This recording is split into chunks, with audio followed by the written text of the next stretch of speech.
So ఈవేళ మనము సాయిబాబా గారి జ్ఞానామృతాన్ని 18, 19 అధ్యాయాల్లోకి మనము అడుగు పెట్టాము.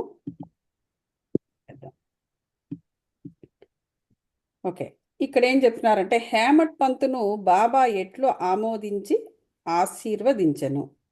ఆ కథ ఏదో రాస్తున్నారు ఇక్కడ, ఏమిటో చూద్దాం. ఇందులో ఏమేమి వస్తాయి? సాఠే గారి కథ, దేశ్ముఖ్ గారి భార్య కథ, సద్విచారాలను ప్రోత్సహించి సాక్షాత్కారమునకు దారి చూపడం, ఉపదేశములో వైవిధ్యం, నింద గురించి బోధ, కష్టమునకు కూలి. ఈ విషయాలన్నీ కూడా మనము ఈ 18, 19 అధ్యాయాల్లో తెలుసుకుంటాం. ఓకే, సో గత 2 అధ్యాయాల్లో బ్రహ్మజ్ఞానమును అభిలషించు ఒక ధనికునికి బాబా ఎట్లు ఆదరించను హేమట్ పంత్ వర్ణించను కదా. ఈ వచ్చే 2 అధ్యాయాల్లో హేమట్ పంతును బాబా ఎట్లు ఆమోదించి ఆశీర్వదించిరి, బాబా ఎట్లు మంచి ఆలోచనలు ప్రేరేపించి మోక్షమునకు మార్గమును చూపిరి, ఆత్మోన్నతి గురించి, నిందావాక్యముల గురించి, కష్టంనకు కూలి మొదలగు వాని గురించి బాబా వారి ప్రబోధాలు ఎట్టివో వర్ణింతుము. ఓకే, ఇక్కడ మొదటిది ప్రస్తావము అట, ఏమిటో చూద్దాం. సద్గురువు మొట్టమొదట తన శిష్యుల యోగ్యతను కనిపెట్టి వారి మనస్సు కలత చెందకుండా తగిన బోధ చేసి తుదకు వారి లక్ష్యమైన ఆత్మ సాక్షాత్కారమునకు దారి చూపునను విషయము అందరికీ తెలిసినదే. మన ఇంత మునుపు అధ్యాయాల్లో బాబాగారు ఏ విధంగా శిష్యులను తనకు దగ్గర చేసుకుంటారు అంటే వివిధ కథల ద్వారా కూడా మనం తెలుసుకున్నాం. వారి యొక్క యోగ్యతను ఎలా కనిపెడతారు, వారికి తగిన విధంగా ఎలాగ బోధ చేస్తారు, వారి కోరికలను బట్టి అలాగ కొద్ది రోజులుగా వాళ్లే ఆ కోరికను వదిలేసేసి మోక్ష మార్గంలోకి ఎలా వెళ్ళిపోతారు, ఇవన్నీ మనము చర్చించాము. ఈ విషయంలో సద్గురువు బోధించు దానిని ఇతరులకు వెల్లడి చేసినచో ఆ బోధన నిష్ప్రయోజనములగునని వారి ఆలోచన. ఓకే, ఇక్కడ ఈ కొంతమంది ఆలోచన ఏంటంట, సద్గురువు ఏదైనా బోధిస్తే అది గనక ఇతరులతో షేర్ చేసినట్లయితే ఆ బోధలు నిష్ప్రయోజనములయ్యి తమకు ఎట్టి లాభము రాదును అనేటువంటి ఆలోచన ఉండేదట. కానీ అది సరి అయినది కాదు. సద్గురువు వర్షాకాలపు మేఘము వంటి వారు తమ అమృతతుల్యములైన బోధలు పుష్కలంగా విశాల ప్రదేశములందు కురిపెదరు. సో వారిని మనం అనుభవించి హృదయమునకు తృప్తికరముగా జీర్ణించుకొని పిమ్మట నిస్సంకోచంగా ఇతరుల మేలు కొరకు వెల్లడి చెయ్యవలెను. ఇది వారు మన జాగ్రత్తావస్థలోనే కాక స్వప్నావస్థలో కూడా తెలియజేయ విషయములకు వర్తించును. తన స్వప్నమునందు గనిన రామరక్షాస్తోత్రమును బుధకౌశి ఋషి ప్రచురించిన ఉదాహరణ ఇచ్చట తెలిపెదము. ఓకే, ఇక్కడ ఏంటంటే కొంతమందిలో ఒక మూఢనమ్మకం ఉండేది. బాబా గారు కొన్ని బోధలు వారి అవసరాలను బట్టి, కోరికలను బట్టి వారితో భక్తులతో విషయాలు చెప్తారు కదా. ఆ బోధల్ని గనక వాళ్ళ దగ్గరే ఉంచుకోవాలి, ఇతరులకు చెప్పకూడదు. అంటే అనుభవాలు, బాబా గారితో ఉన్న స్పిరిచువల్ అనుభవాలు ఇతరులతో షేర్ చేయకూడదు అనేటువంటి ఆలోచన ఉండేదంట. కానీ అది సరైనది కాదు రాశాడు హేమట్ పంత్. ఎందుకు? సద్గురువు ఏంటి? మేఘము లాంటి వాడు. మేఘాలు అంటే ఏంటి? ఒక చోట ఉండేవి కావు మేఘాలు. ఎప్పుడు కూడా మేఘాలు కూడా ఆకాశంలో ప్రయాణం చేస్తుంటాయి. ఎక్కడ కురుస్తాయో ఎక్కడ వర్షిస్తాయో మనకి తెలియదు. ఎక్కడ తనకు అనుకూలమైన పరిస్థితి ఏర్పడిందో, ఎక్కడ చల్లగాలి ఆ మేఘానికి తగిలిందో అక్కడ అది వర్షించేస్తుంది. సో బాబా గారు కూడా అలాంటి మేఘము లాంటి వారే. సో కాబట్టి ఆయన పలికే పలుకులన్నీ కూడా అమృత తుల్యమైనవి. సో కాబట్టి ఈ వర్షపు తునకల్లాగే బాబా గారి యొక్క బోధనలు కూడా పుష్కలంగా విశాల ప్రదేశాల యందు కురియవచ్చును. వానిని మనం అనుభవించి హృదయానికి తృప్తికరంగా జీర్ణించుకొని పిమ్మట నిస్సంకోచంగా ఇతరుల మేలు కొరకు వెల్లడి చేయవలను. ఇది వారు మన జాగ్రత్తావస్థలోనే కాకుండా స్వప్నావస్థలో కూడా తెలియజేయనట్టి విషయాలకు వర్తించును అని చెప్తున్నారు. అంటే ఏంటి? ఇప్పుడు జాగ్రత్త అవస్థ అంటే కాన్షియస్గా ఉన్నప్పుడు అంటే ఏంటి? గ్రూప్లోనో లేకపోతే ఓపెన్గా అందరి ముందు చెప్పడము. జాగ్రత్త అవస్థ అంటే కాన్షియస్ స్టేట్లో ఉండేటప్పుడు ఆయన చెప్పే బోధలే కాకుండా స్వప్నంలోకి కూడా వెళ్ళి చెప్తూ ఉంటారు ఆ మనుషులకి. స్వప్నావస్థ లేదా సుషుప్తావస్థ. సో ఆ స్వప్నావస్థ అంటే ఏంటి? Very private. ఓన్లీ ఆ బాబాకు ఆ వింటున్న వ్యక్తికి సంబంధించినది. అలాంటి విషయాలు కూడా బయటికి చెప్పవచ్చును అని చెప్పేసి ఇక్కడ చెబుతున్నారు. తన స్వప్నమునందు గనిన రామ రక్షాస్తోత్రమును బుధకౌశి ఋషి ప్రచురించిన ఉదాహరణ ఇచ్చట తెలిపెదము. అలాగే ఎవరో బుధకౌశి ఋషి అని ఆయన రామరక్షా స్తోత్రాన్ని స్వప్నమునందు గాంచారంట. రామరక్షా స్తోత్రాన్ని. ఇవన్నీ ఏంటంటే ఎక్స్ట్రా సెన్సరీ పవర్స్. నేను నిన్న మనం మాట్లాడుకున్నాం. ఇప్పుడు పుస్తకం అనే నిన్న మీకు కాదు, నేను L1 క్లాస్లో చెప్పాను. నేను ఎక్స్ట్రా సెన్సరీ పవర్స్ గురించి యంత్ర మంత్ర తంత్ర అనేటువంటి ఒక టాపిక్ ఉంటుంది. ఆ తంత్ర అనే చోట ఇది ఉదాహరణగా చెప్పాను యాక్చువల్గా నేను. అయితే ఎక్స్ట్రా సెన్సరీ పవర్స్ యోగులకు ఉంటుంది. వాళ్ళు ఏంటంటే వాళ్ళ దగ్గర పుస్తకం ఉండక్కర్లా, వాళ్ళ దగ్గర వాళ్ళు ఏ పుస్తకంలో మ్యాటర్ తెలుసుకోవాలనుకుంటే ఆ మ్యాటర్ వాళ్ళ కళ్ళకు కనబడిపోతుంది అనమాట. అదేవిధంగా స్వప్నమునందుగాంచిన రామరక్షా స్తోత్రాన్ని ఈ బుధకౌశి ఋషి ఎక్కడో ప్రచురించారంట. అదేమిటో చూద్దాం. ప్రేమ గల తల్లి గుణమిచ్చు చేదైన ఔషధములను బిడ్డ మేలు కొరకే బలవంతంగా గొంతులోనికి త్రోయినట్లు ఆధ్యాత్మిక విషయాలను బాబా తన భక్తులకు బోధించువారు.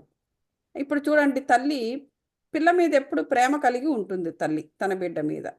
అందుకని ఆ బిడ్డ ఒకవేళ సిక్ అయితే ఆ మందు చేదుగా ఉండొచ్చు, లేకపోతే ఆ మందు వెగటగా ఉండొచ్చు, అయినా సరే తనకి ఎంత ప్రేమ ఉంటుందో అయినా సరే ఆ మందు ఒక కషాయం అయినప్పటికీ లేదా ఒక చేదు మందు అయినప్పటికీ ఆ బిడ్డకి ఔషధంగా తను బలవంతంగా పోస్తుంది.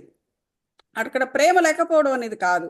అది అలాగా ఆ మందు ఇస్తేనే ఆ బిడ్డ ఆరోగ్యవంతురాలు అవుతుంది, లేకపోతే ఆరోగ్యవంతుడు అవుతాడు. సో ఆ ఆరోగ్యం కోసము తనకి ఎంత ప్రేమ ఉన్నా ఆ చేదు మందును పోయడానికి ఆవిడ ముందుకెళ్తుంది. అదేవిధంగా బాబా గారు కూడా ఆధ్యాత్మిక విషయాలని భక్తులకు బోధించేవారు. వారికి అవి వినాలని ఉండకపోవచ్చు, లేకపోతే విన్నా కూడా వింటారు కొంతమంది, కానీ దాన్ని పాటించరు.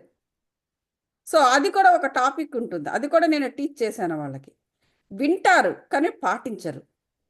లేదా కొంతమంది ఒకరోజు వింటారు, ఇంకో రోజు దాన్ని వదిలేస్తారు. ఒకరోజు మెడిటేషన్ చేస్తారు, మరొక రోజు వదిలేస్తారు.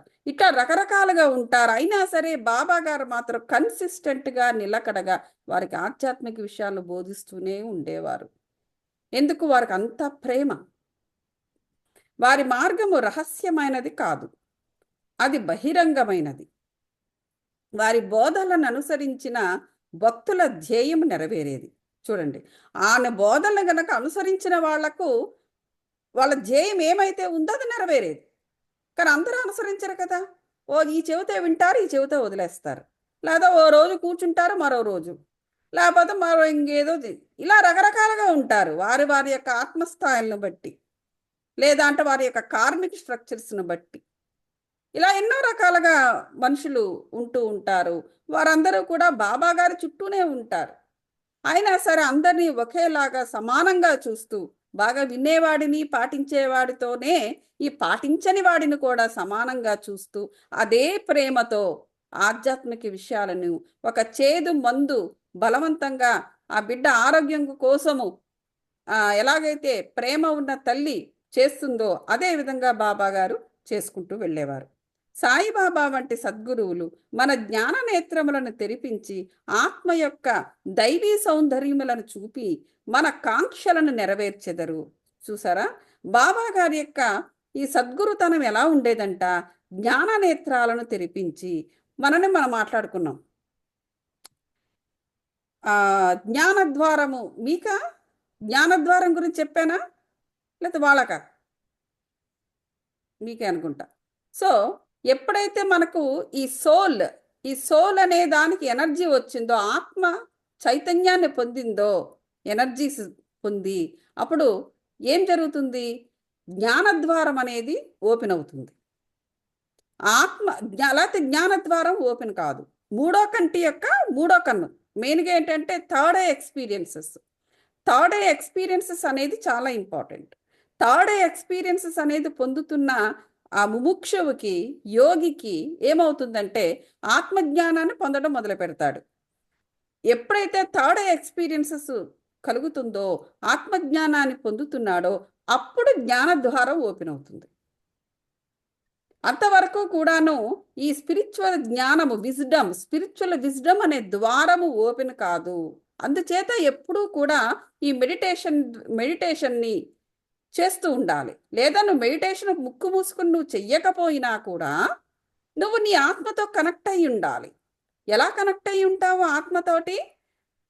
By accessing the cosmic energy. నువ్వు ఎలా కాస్మిక్ ఎనర్జీని తీసుకుంటూ ఉంటావు?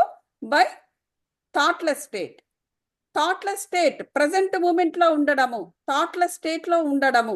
నువ్వు ఏ పని చేస్తున్నావో దాని గురించి మాత్రమే ఆలోచించాలి.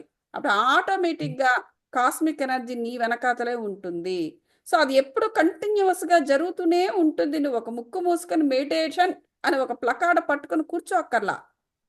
రిలాక్స్డ్ స్టేట్లో ఎప్పుడూ ఉండగలగాలి మానవుడు. బయట వాటితో రియాక్ట్ కాకుండా, బయట వాటితో నువ్వు ఇన్వాల్వ్ అవ్వు. కళ్ళు, ముక్కు, చెవి అన్నీ పెట్టుకొని చూడు, వద్దని చెప్పలా. చూడకుండా ఎట్లా? చూడాలి, మరి అందులోనే బతుకుతున్నాం కాబట్టి. సో చూస్తూ, but do not react and do not bind. ఇది ఒక సాధన. ఇది కంటిన్యూస్గా మనం ప్రాక్టీస్ చేయాలి. ఇప్పుడు నేను ఇలా చెప్తున్నాను అంటే మీరు కారా అండి అంటే అవుతాను, నేను మనిషినేగా. కానీ నేను కాన్షియస్గా వెంటనే నేను కాన్షియస్నెస్ని పాటించి మళ్ళీ నేను బ్యాక్ వస్తూ ఉంటాను. ఇది ఒక సాధన, కంటిన్యూస్ ప్రాక్టీస్. నేను రియాక్ట్ అవుతాను, నేను కూడా గబుక్కున బైండ్ అయిపోతాను. ద మూమెంట్ నేను బైండ్ అయిన వెంటనే నాకు ఒక తేడా తెలిసిపోతుంది. నాకు ఆ తేడా ఎలా తెలుస్తుంది? లోపల నుంచి నాకు సిగ్నల్ వచ్చేస్తుంది. ఎందుకు సిగ్నల్ వస్తుంది? నేను ఇంటర్నల్గా కనెక్ట్ అయి ఉంటాను కాబట్టి. అలా కాకుండా ఇంటర్నల్గా కనెక్ట్ అవ్వకుండా కనెక్షన్ కట్ చేసి పడేసాను అనుకోండి, ఇంకా ఆ ఇంట్యూషన్ పనికిరాదు, పనిచేయదు.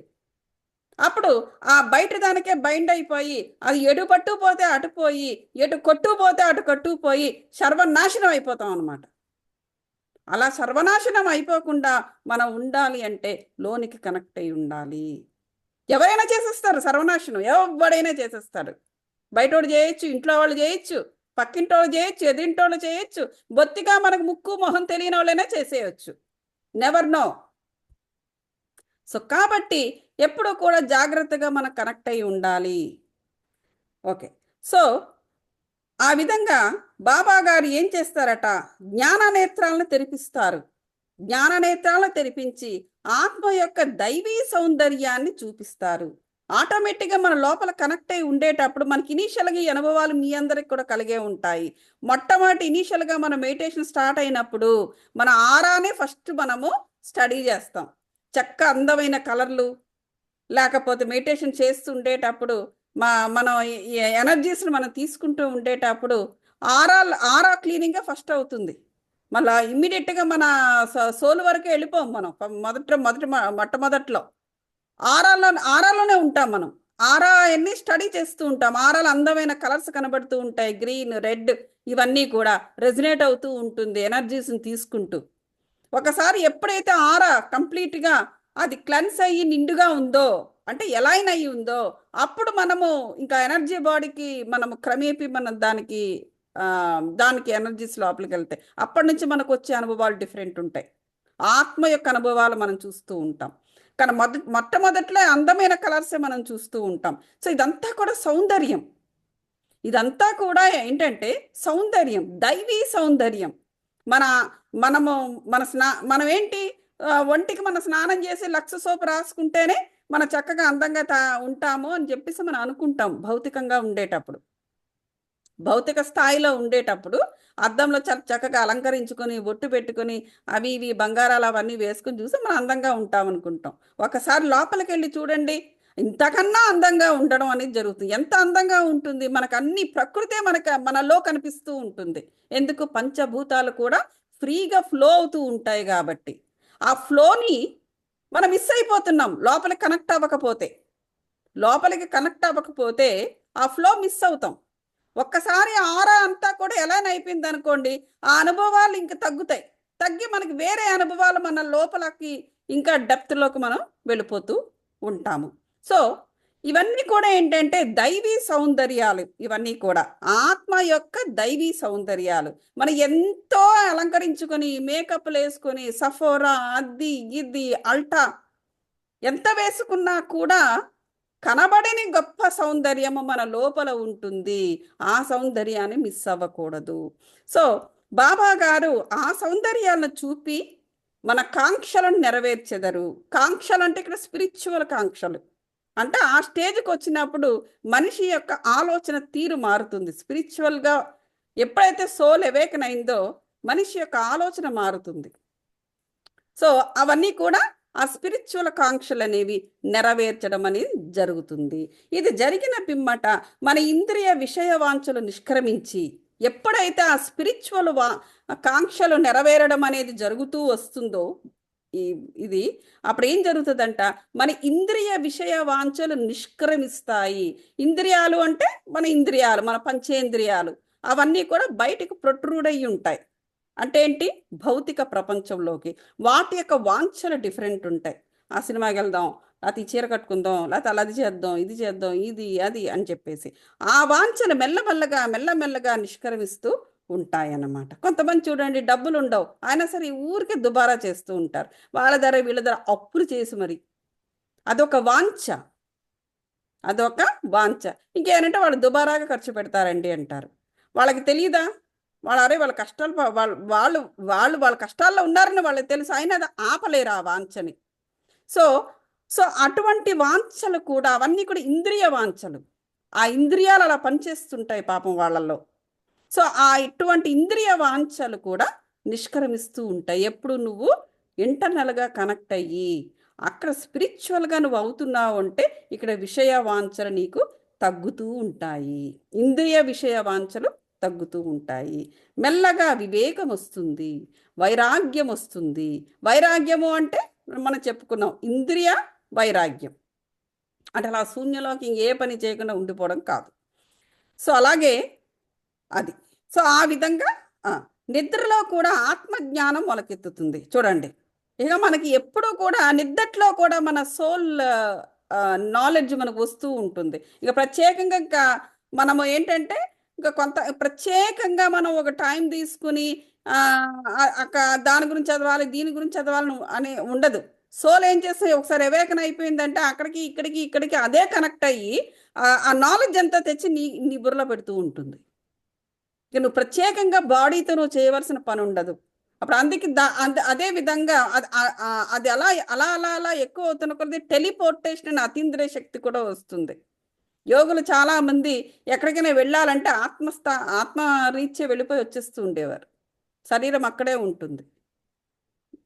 చాలా ఫాస్ట్గా వెళ్తూ ఉండేవారు. సూక్ష్మ శరీరంతో వెళ్ళిపోతూ ఉండేవారు. సూక్ష్మ శరీరంతో యుద్ధాలు చేస్తూ ఉండేవారు. ఇట్లా ఇవన్నీ ఏవో ఉండేవి. సో అదే విధంగా సద్గురువుల యొక్క సహవాసము చేసి వారిని సేవించి వారి ప్రేమను పొందినచో ఇదంతయు మనకు లభించును. భక్తుల కోరికలు నెరవేర్చు భగవంతుడు మనకు తోడ్పడి మన కష్టములను బాధలను తొలగించి మనల్ని సంతోషపెట్టును. సో ఎప్పుడైతే మనము ఈ యోగిక సాంప్రదాయంలోకి వచ్చి గురువు నుంచి ఇవన్నీ లభ్యం పొందుతున్నామో దేవుడు అంటే పరమాత్మ, పూర్ణాత్మ, ఆయన కూడా ఏం చేస్తారంటే మనకు తోడ్పడడం మొదలు పెడతాడు. ఎవరు? పూర్ణాత్మ మనకు తోడ్పడడం మొదలుపెట్టి మన కష్టాలని బాధల్ని తొలగించి మనల్ని సంతోషపెట్టును. ఈ అభివృద్ధి పూర్తిగా సద్గురువు సహాయం వల్లనే జరుగును. అది ఇలాగ అంటే అర్థం ఏంటి? పరమాత్మ మన ఆధీనంలోకి వచ్చి మనల్ని ప్రోత్సహించడం అనేది ఎవరి వల్ల జరుగుతుంది? సద్గురువు సహాయం వల్లనే జరుగుతుంది. అక్కడ ఒక గురువు అనేవాడు ఉండి తీరాలి. ఎటువంటి గురువు ఉండాలి? గురువు అతను ఆత్మజ్ఞానాన్ని, ఆత్మసాక్షాత్కారాన్ని ఆయన పొంది ఉండి మనల్ని ఆ మార్గంలో పెట్టగలిగేవాడు ఉండాలి. ఏవో రకరకాల సాధనలు చేసే గురువులు కాదు. సద్గురువును భగవంతుని వలె కొలవవలెను. సద్గురువుని కూడా భగవంతునిలాగే మనము అతన్ని అభిమానించవలను, కొలవవలను. కాబట్టి మనము సద్గురువును వెదకవలను. కాబట్టి ప్రతివారు కూడా ఒక సద్గురువును వెదకాలి. ఇక్కడ బాబా గారిలాగే చాలామంది ఉన్నారు సద్గురువులు. సో కాబట్టి మీ ఇష్టము. ఎవరైనా కానీ ఏ గురువునైనా కూడా అంటే సద్గురువుని వెతుక్కోవాలి. వారి కథలను వినాలి. వారి పాదాలకు సాష్టాంగ నమస్కారము చేసి వారి సేవ చెయ్యవలెను. ఇక ఈ అధ్యాయంలోని ముఖ్య కథను ప్రారంభించదము. సాటేయను వాడు ఒకప్పుడు మిక్కిలి పలుకుబడి కలిగి ఉండును. కాలాంతరమున వ్యాపారంలో చాలా నష్టం పొందెను. ఇంకా మరికొన్ని విషయములు అతనిని చికాకు పరిచెను. అందుచే అతడు విచారగ్రస్తుడయ్యను, విరక్తి చెందెను. మనస్సు చెడి చంచల మగుటచే ఇల్లు విడిచి చాలా దూరము పోవలననుకునెను. మానవుడు సాధారణంగా భగవంతుని గూర్చి చింతించడు, కానీ కష్టములు, నష్టములు, దుఃఖములు చుట్టుకున్నప్పుడు భగవంతుని ధ్యానము చేసి విముక్తి పొందడానికి ప్రార్థించును. అది మనుషుల యొక్క జనరల్గా అట్లా ఉంటుంది. సో అతను ఏంటి అంతా బాగున్నప్పుడు ఎప్పుడు పట్టించుకోలేదు, కానీ మనస్సు చెడి ఇలా ఉన్నప్పుడు వెంటనే అందులోంచి విముక్తి పొందాలని చెప్పేసి దేవుడికి దగ్గర అవుతుంటాడు మానవుడు. వారి పాపకర్మలు ముగియ వేళకు భగవంతుడు వారిని ఒక యోగీశ్వరునితో కలుసుకున్నటకు సంభవింపజేయును. వారు తగిన సలహా ఇచ్చి వారి క్షేమంను చూచెదరు. సో జనరల్గా ఇది చెప్తున్నారనమాట. సాటే గారికి కూడా అట్టానుభవమే కలిగెను. అతని స్నేహితులు షిరిడీకి వెళ్ళమని సలహా ఇచ్చిరి. అచ్చట సాయిబాబాను దర్శించి అనేక మంది శాంతిని పొందుచున్నారు. వారి కోరికలు కూడా నెరవేర్చున్నవి. సాటే గారికి అది నచ్చెను. వెంటనే 1917వ సంవత్సరంలో షిరిడీకి వచ్చెను. అచ్చట శాశ్వత బ్రహ్మవలే స్వయం ప్రకాశుడై నిర్మలుడు శుద్ధ స్వరూపుడగు సాయిబాబాను చూచిన అతనికి మనశ్చాంచల్యము తగ్గి అప్పటికప్పుడే శాంతి కలిగాను. చూడండి, ఆయన ఎన్నో కష్టాల్లో ఉన్నాడు పాపం, కష్టాలు నష్టాలు ఇవన్నీ. మరి అటువంటి అప్పుడు మనసు ప్రశాంతంగా ఎలా ఉంటుంది? ఏ మానవుడికైనా ఉండదు. అలాగే సాటేకి కూడా లేదు. సో ఎప్పుడైతే షిరిడీ వచ్చి శాశ్వత బ్రహ్మలాగా స్వయం ప్రకాశకంగా నిర్మలంగా శుద్ధ స్వరూపంగా అలాగా బాబా గారు ఉన్నారు, ఆయన చూసిన వెంటనే ఆయనకి ఇమ్మీడియట్గా కలిగిన అనుభవం ఏంటంట, ఆ మనశ్చాంచల్యంతో వెళ్ళాడు కదా పాపము, ఆ మనశ్చాంచల్యం అలా తగ్గిపోయి శాంతి కలిగిందంట ఆయనకి లోపల ఇంటర్నల్గా. సో వాని పూర్వజన్మ పుణ్యం వలన బాబా యొక్క పవిత్రమైన పాద సేవ కూడా లభించింది. జనరల్గా మనం చెప్పుకున్న ఇంతకుముందు అధ్యాయంలో బాబా గారు అందరికీ కూడా ఎలా చేసేవారు కాదు. అందరూ మసీద్ చుట్టూ తిరిగినా కూడా కొద్దిమందినే తనకు దగ్గర తన ఆరాలోకి వెళ్ళగలిగేవారు. ఎంతో మంది చూడాలనుకున్న వాళ్ళు చూడలేకుండా ఆయన మహాసమాధి అయిపోయిన తర్వాత కూడా ఆయన చూడలేకపోయారు. అట వెళ్తూ ఆగుదాం అనుకున్న వాళ్ళు కూడా ఆగకుండా వెళ్ళిపోయేవారు. సో వచ్చిన తర్వాత కూడా ఎక్కువసేపు ఉండలేకపోయేవారు. అంత ఈజీ కాదు ఆయన ఆరాలోకి వెళ్ళడం అనేది. సో దానికి కూడా బాబా గారి యొక్క అనుగ్రహం ఉంటే తప్ప జరగదు అని మనకి క్లియర్గా పాత కథల్లో హేమత్ పంత్ రాశాడు. ఈయన బాబా గారి యొక్క సేవ ఈజీగానే దొరికిందట. అతడు గొప్ప మనోబలము కలవాడగుటచే వెంటనే గురుచరిత్ర పారాయణం మొదలుపెట్టాను. గురుచరిత్రం చదవండి, అది కూడా బాగుంటుంది. దత్తాత్రేయునిది గురుచరిత్ర, దత్తాత్రేయునిది బాగుంటుంది. అది కూడా 7 రోజుల్లో చరిత్ర చదువుట పూర్తి కాగానే బాబా ఆనాడు రాత్రి అతనికి ఒక దృష్టాంతమును చూపాను. సో 7 రోజుల్లో చదివాడంట గురుచరిత్ర. సో ఆ చరిత్ర చదివిన తర్వాత అది పూర్తయిన వెంటనే బాబా ఆ రోజు రాత్రే అతనికి ఒక దృష్టాంతమును చూపాను. ఏదో ఒక కళ చూపించాడు. దృష్టాంతం అంటే అది ఏంటట అది ఇట్లుండెను. బాబా గురుచరిత్రము చేతిలో పట్టుకుని దానిలోని విషయములను ఎదుట కూర్చున్న సాటేకు బోధించుచున్నట్లు. చూడండి, బాబా గురుచరిత్రము చేతిలో పట్టుకుని దానిలోని విషయాలు ఎదుట కూర్చున్న సాటేకు బోధించుచున్నట్లు. అసలు గురుచరిత్ర ఈయన చదివాడు కదా, 7 రోజులు పారాయణం చేశాడు కదా. కానీ ఆ కళ ఎలా పొందాడట, బాబా గారే గురు చరిత్రను చదువుతూ దాంట్లోని విషయాలను ఎదురుగుండా కూర్చున్న ఈ సాటేకు బోధిస్తున్నట్లు అతడు దాన్ని శ్రద్ధగా వింటున్నట్లు చూశాడు. ఎక్కడా కల్లో. సాటే నిద్ర నుంచి లేచిన వెంటనే కలను జ్ఞాపకముంచుకొనెను, మిగిల సంతసించెను. అజ్ఞానమనే నిద్రలో గుర్రుపెట్టి నిద్రపోవచ్చున్న తన వంటి వారిని లేపి గురు చరిత్రామృతమును రుచి చూపుట బాబా యొక్క దయార్థ హృదయము కదా అని అనుకునేను. అతను ఆ విధంగా అనుకున్నాడు. ఆ మరుసటి దినమున ఆ దృశ్యమును కాకాసాహెబు దీక్షిత్తుకు తెలియజేసి దాని భావము ఏమయ్యుండునో సాయిబాబాని అడిగి తెలుసుకో అని చెప్పేసి అడిగాడు. ఇప్పుడు అంటే అంత ఫ్రీగా అందరూ మాట్లాడలేరు కదా, వెళ్తారు సేవ చేస్తారు కానీ ఫ్రీగా మాట్లాడలేరు. ఎప్పుడు ఫ్రీగా ఉండేవాళ్ళు ఎవరు, వీళ్ళు ఈ కాకా సాహెబు, ఈ దీక్షిత్, వీళ్ళందరూ కూడా. సో ఆయనకు చెప్పాడు, ఇలాగ నాకు ఇలా కల వచ్చింది, దీనికి అర్థం ఏంటో కొంచెము బాబా గారు నువ్వు అడిగి నాకు చెప్తావా అనేసి. ఒక సప్తాహము చాలునో లేక ఇంకో సప్తాహం కూడా చెయ్యాలో అది కూడా కనుక్కో. 7 రోజులు ఆల్రెడీ చేశాను నా కష్టాలు తీరడానికి, ఇంకో 7 రోజులు ఏమైనా చేయమంటారా బాబా గారు, తెలుసుకో నాకు చెప్పు అన్నాడంట.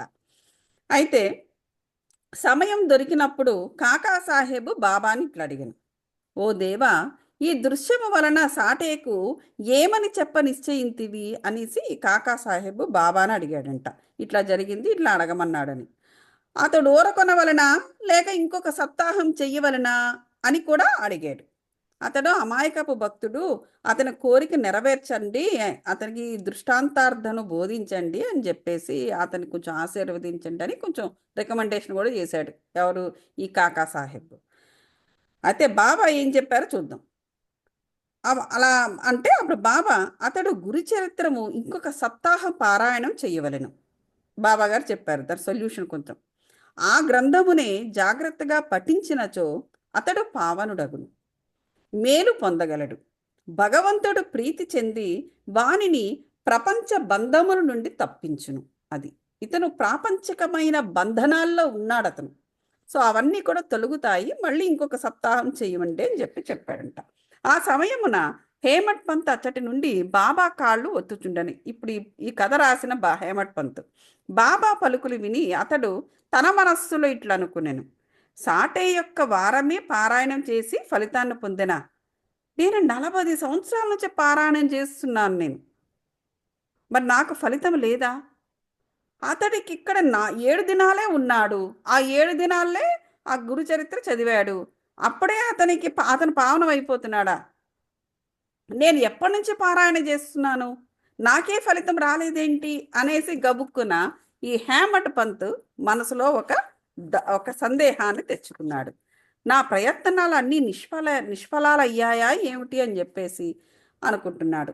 చాతక పక్షి మేఘము నుంచి పడు నీటి బిందువునకై కనిపెట్టుకుని ఉన్నట్లు నేను కూడా బాబా తమ దయామృతమును నాపై వర్షించదని వారి బోధనలచి నన్ను ఆశీర్వదించరని నేను కనిపెట్టుకుని ఉన్నాను కదా అనేసి ఈ హేమట్ పంత్ ఆలోచన. ఈ ఆలోచన వాని మనస్సులో మొదలైన వెంటనే బాబా గారు దాన్ని గ్రహించేశారు. భక్తుల మనస్సుల్లో ఉండడి ఆలోచనలన్నీ బాబా గ్రహించడివారు. అంతేకాకుండా చెడ్డ ఆలోచనలను అణుచుచూ మంచి ఆలోచన ప్రోత్సహిస్తూ ఉండేవారు. చూడండి, అంటే ఏంటి, ఇది ఎవరు చేస్తారు? బుద్ధి.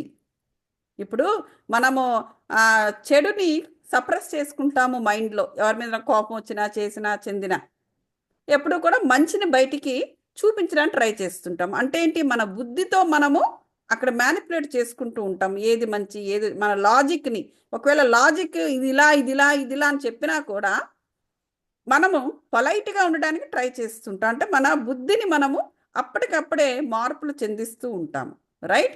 అండ్ అదే విధంగా ఇటువంటి నెగిటివ్ ఆలోచనలు ఏవైనా వస్తే బాబా గారు వాడిని అణిచివేస్తూ మంచి ఆలోచనలు ప్రోత్సహిస్తూ ఉండేవారట. అంటే ఇతని యొక్క భక్తుల యొక్క బుద్ధిలో కూడా బాబా గారు ఉంటారు. చూసారా? హేమట్ పంత్ మనస్సును కనిపెట్టి బాబా వారిని వెంటనే లేపి శ్యామ వద్దకు పోయి అతని వద్ద 15 రూపాయలు దక్షిణ తీసుకుని అతనితో కొంతసేపు మాట్లాడిన పిమ్మటం రా అని చెప్పేసి పంపించారంట. నువ్వు వెళ్ళి శ్యామ దగ్గరికి వెళ్ళి 15 రూపాయలు తీసుకురా దక్షిణ తీసుకుని నువ్వు అక్కడ కాసేపు ఆయనతోనే మాట్లాడి కాసేపు ఉన్నాక రా అని చెప్పేసి పంపించారట. బాబా మనస్సున కారుణ్యోదయం అయ్యను. కానీ వారికి అట్లా చూపించింది. బాబా ఆజ్ఞను జవదాటగలేవారెవరు? హేమట్ పంత్ వెంటనే మసీదు విడిచి శ్యామాగృహమునకు వచ్చెను. ఓకే, సో మనము ఇది చాలా పెద్దది ఉంది, ఇక్కడతో మనం ఆపుదాం. ఓకే, హేమట్ పంత్ శ్యామ దగ్గరికి వచ్చారు, ఎందుకు? బాబా గారు పంపించారు కాబట్టి. సో మళ్ళీ దీన్ని మనము ఏదో ఒక సమయంలో రేపు చెప్పుకోవడానికి ట్రై చేద్దాం. Thank you. మనము మెడిటేషన్ చేద్దాం మాస్టర్స్. అందరు సుఖాసీనులు కండి మాస్టర్స్.